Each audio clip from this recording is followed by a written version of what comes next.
Saya dari kelas 10-2 SMA Negeri 1 Torgamba. Baik, pada saat kali ini saya akan menjelaskan unit bab 1 kelas 10. Nah, pada unit kelas 10 bab 1 dijelaskan menggali ide pendiri bangsa tentang dasar negara. Pada unit 1 ada ide-ide pendiri bangsa tentang dasar negara, yaitu ada 3 tokoh. Pertama adalah Muhammad Yamin, Supomo, dan Soekarno. Yang pertama Muhammad Yamin. Muhammad Yamin adalah salah satu tokoh yang menyampaikan pidato pada sidang BPUPK pertama dari 29 Mei sampai 1 Juni. Ia menyampaikan pidatonya pada 29 Mei sekitar 20 menitan. Dalam naskah pidato persiapan disebutkan bahwa Yamin menyampaikan pidato tentang 5 poin yang menjadi dasar pembentukan dasar negara, yaitu yang pertama pri kebangsaan, kedua pri kemanusiaan, ketiga pri ketuhanan, dan keempat adalah pri kerakyatan, yang kelima kesejahteraan rakyat. Tokoh kedua pendiri bangsa adalah Supomo. Supomo pada tanggal 31 Mei 1945 menyampaikan isi pidatonya di BPUPK. Supomo berbicara mengenai struktur sosial bangsa Indonesia yang ditopang oleh semangat persatuan hidup, semangat kekeluargaan, lahir batin masyarakat yang menjadi senantiasa bermusyawarah dengan rakyatnya demi menyelenggarakan kesyafan keadilan rakyat. Lalu ada 5 poin penting yang diusulkan oleh Supomo. Yang pertama adalah persatuan, kekeluargaan, keseimbangan lahir batin, musyawarah, dan keadilan rakyat. Pada tokoh ketiga pendiri bangsa tentang dasar negara adalah Soekarno. Soekarno adalah orang yang memberikan 5 dasar negara yang berisi yang pertama adalah kebangsaan Indonesia, yang kedua internasionalisme atau pri kemanusiaan, ketiga mufakat atau demokrasi, keempat kesejahteraan sosial, yang kelima adalah prinsip Indonesia merdeka dengan bertawakal kepada Tuhan yang Maha Esa. Kemudian saya akan menjelaskan panitia ke-8 dan panitia ke-9. Yang pertama saya akan menjelaskan panitia ke-8 yang beranggotakan 1. Soekarno sebagai ketua, kedua Ki Bagus Hadikusumo, 3.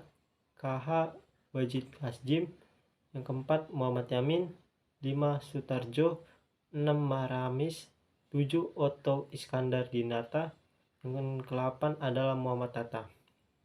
Kemudian ada panitia yang ke-9. Yang pertama adalah Soekarno sebagai ketua, kedua Muhammad Hatta, ketiga Muhammad Yamin, keempat Asmat Subarjo, yang kelima ada Maramis. Kemudian ada yang ke-6 KH Wajid Asjim, yang ke-7 KH Abdul Kahar Muzakir, yang ke-8 Abi Kusno Jokurojoso, dan yang ke-9 ada H. Agus Salim. Kemudian ada 9 pokok ulasan yang berhasil dirangkum oleh panitia ke-8. Yang pertama adalah usulan yang meminta Indonesia merdeka selekas-lekasnya. Yang kedua, usulan yang meminta mengenai dasar negara. Yang ketiga, usulan yang meminta mengenai soal unifikasi atau federasi. Yang keempat, usulan yang meminta mengenai bentuk negara dan kepala negara. Yang kelima, usulan yang meminta mengenai warga negara. 6. Usulan yang meminta mengenai daerah. Ketujuh, usulan yang meminta mengenai agama dan negara. Dan yang terakhir adalah ke-8, usulan yang meminta mengenai pembelaan dan usulan yang meminta mengenai keuangan. Lalu ada juga panitia ke-9 mengadakan rapat pada 22 Juni 1945 tentang dasar negara. Diskusi berlangsung alot ketika membahas bagaimana relasi agama dan negara, sebagaimana juga yang menggambar dalam sidang BPUPK. Beberapa anggota BPUPK menghadapi bahwa negara Indonesia harus berlandaskan Islam, mengingat mayoritas penduduk Indonesia adalah Muslim. Kemudian sementara itu, sebagian kelompok lain menolak menjadikan agama, dalam hal ini Islam, sebagai dasar negara. Kemudian ada juga Piagam Jakarta. Piagam Jakarta adalah kesepakatan panitia 9 yang di dalamnya terdapat 7 kata dengan kewajiban menjalankan syariat Islam bagi pemeluk-pemeluknya. Kemudian saya akan menjelaskan persiapan kemerdekaan negara Indonesia yang sudah ditentukan oleh rentang waktu. Yang pertama adalah April 1945, yaitu adalah janji Jepang.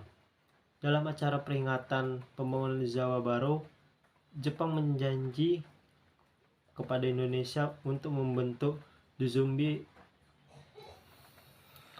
Kemudian saya akan menjelaskan persiapan kemerdekaan negara Indonesia yang menurut rentang waktu. Yang pertama adalah April tanggal 1 1945, yaitu adalah janji Jepang kepada Indonesia. Dalam acara memperingati pembangunan Jawa Baru, Jepang berjanji membentuk Dokuritsu Jumbi Tyosakai. Kemudian ada yang kedua 29 April 1945, yaitu sendiri adalah pembentukan Dokuritsu Jumbi Tyosakai, dibentuk bersamaan dengan hari ulang tahun Kaisar Hirohito. Yang ketiga adalah 29 Mei sampai 1 Juni 1945, yaitu adalah sidang pertama BPUPK untuk membahas dasar negara merdeka.